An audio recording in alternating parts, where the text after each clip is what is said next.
வீடியோக்குள்ளே போகிறக்கு முன்னாடி this video sponsor by Moti shopping app. இந்த ஆப் ப்ளே ஸ்டோரில் அவைலபிளாக இருக்குது. இன்ஸ்டால் பண்ணிவிட்டு உங்களுக்கு பிடிச்சவாறு எந்த பொருளாவது வாங்கி கொள்ளலாம்.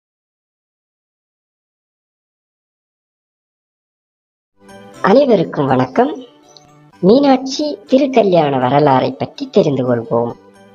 பங்குனி உத்திரத்தன்று மதுரை மீனாட்சி அம்மன் திருக்கல்யாணத்தில் கலந்து கொள்வது பெரும் பாக்கியம். மீனாட்சிக்கு திருமணம் என்றதும் மதுரை மாநகரமே விழாக்கோலம் பூண்டுவிட்டது. நாட்டின் அரசிக்கு திருமணம் என்றால் சும்மாவா? மக்கள் எல்லோரும் மகிழ்ச்சியில் திளைத்துக் கொண்டிருந்தனர். திருமணத்திற்கு நாள் குறித்த அன்று மணமகள் மீனாட்சியின் முகத்தில் வெட்கம் நிறையவே அப்பி கிடந்தது.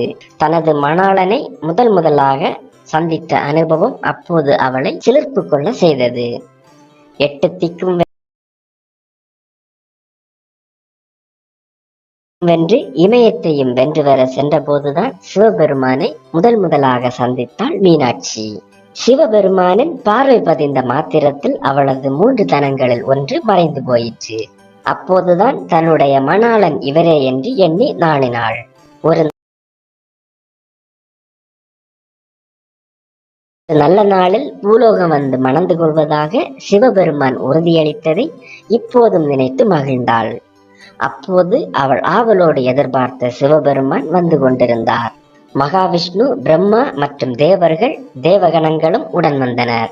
புலித்தோலை ஆடையாகவும் பாம்புகளை அணிகலன்களாகவும் கொண்டு காட்சி தரும் சிவபெருமான் அந்த கோலத்திலிருந்து மாறியிருந்தார். சுந்தரேஸ்வரராக மதுரை மாப்பிள்ளையாக வந்தார். பங்குனி உத்திர நாளில் நல்ல நேரம் வந்ததும் மீனாட்சியின் கழுத்தில் மங்கள நான் பூட்டி தனது மனைவியாக ஏற்றுக்கொண்டார். திருமணம் முடிந்ததும் தடபுடலாக விருந்து நடக்குமே, அது மீனாட்சி கல்யாணத்திலும் நடந்தது. மலை போல் சாதம் சமைக்கப்பட்டது. அதில் ஒரு பகுதி மட்டுமே காலியாகி இருந்தது. இதை அறிந்த மீனாட்சி அது பற்றி தனது மணாளன் சிவபெருமானிடம் கூறினார். உடனே சிவபெருமான் குண்டோதரர்கள் 2 அங்கு வரவழைத்தார். மீதமுள்ள சாதம் பலகாரங்களை சாப்பிடுமாறு அவர்களை பணித்தார்.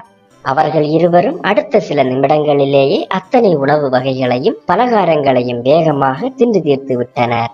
தாகத்தை தணிக்க பெரிய அண்டாக்களில் இருந்த தண்ணீரை மடக்கென்று குடித்தனர். பெரிய அண்டாக்கள் எல்லாம் அவர்களுக்கு சிறிய டம்ளர்கள் போல் இருந்தன. அந்த தண்ணீர் அவர்களுக்கு போதவில்லை. தாகம் என்று கத்தினர். அப்போது சிவபெருமான் தன் கையை வைத்து அங்கு ஒரு நதியை உருவாக்கினார். அந்த நதி நீரை குடித்து குண்டோதரர்கள் தாகம் தணித்தனர்.